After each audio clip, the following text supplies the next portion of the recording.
Hi everybody, my name is Remy Krupensky, and today we're going to be talking about the history of Hot Wheels.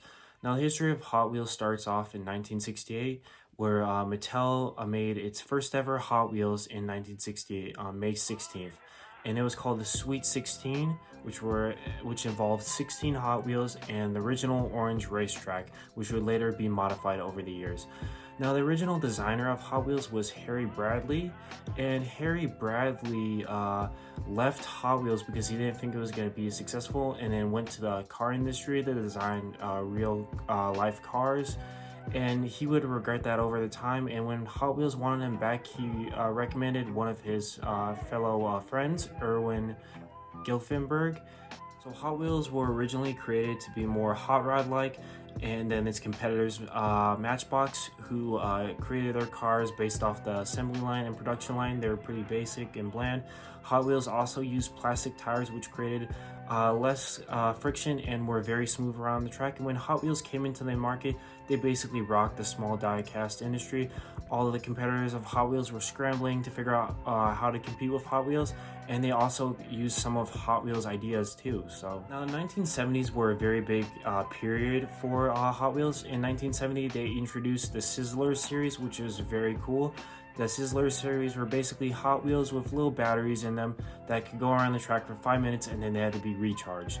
And then also in 1970, they released Mongoose and Snake series, which are basically two professional drag racers who are both rivals, and these cars are very famous in the Hot Wheels industry till this day. So now 1970 also included the Silver series, which included the King Cuda, the Boss Hoss, and the Heavy Chevy, and you could only get these through a mail-in offer through the Hot Wheels Club.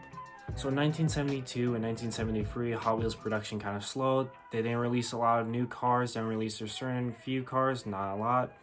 But it all changed in 1974 when they came out with the Flying Colors theme. And in this theme, they had a new kind of decals that are kind of more flashy decals, and also a Tapu print design, which is pretty cool.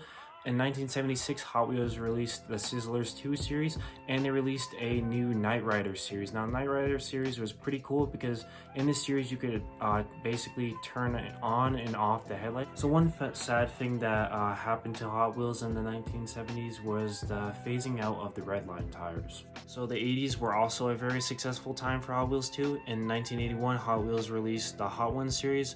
1984, they released the Ultra One series. Now, two inventions that were very significant to Hot Wheels history are the thermal changing Hot Wheels, which is basically if you applied any heat to the Hot Wheel, they would change color, and also the crank ups. So what would happen is the crank ups, you could change the shape of the car. So basically, you could have a bumper that could be wrecked, you could flip it over and it'd be wrecked, and you could have a top that would be scratched or like damaged. It was pretty cool and very significant to the Hot Wheels timeline of history. In the 1980s, Hot Wheels based their cars off of sports in the 80s and also cars in the 80s. For example, like muscle cars in the genre, like the Pontiac Firebirds, many of the Corvettes, Mustangs, Camaros, all that.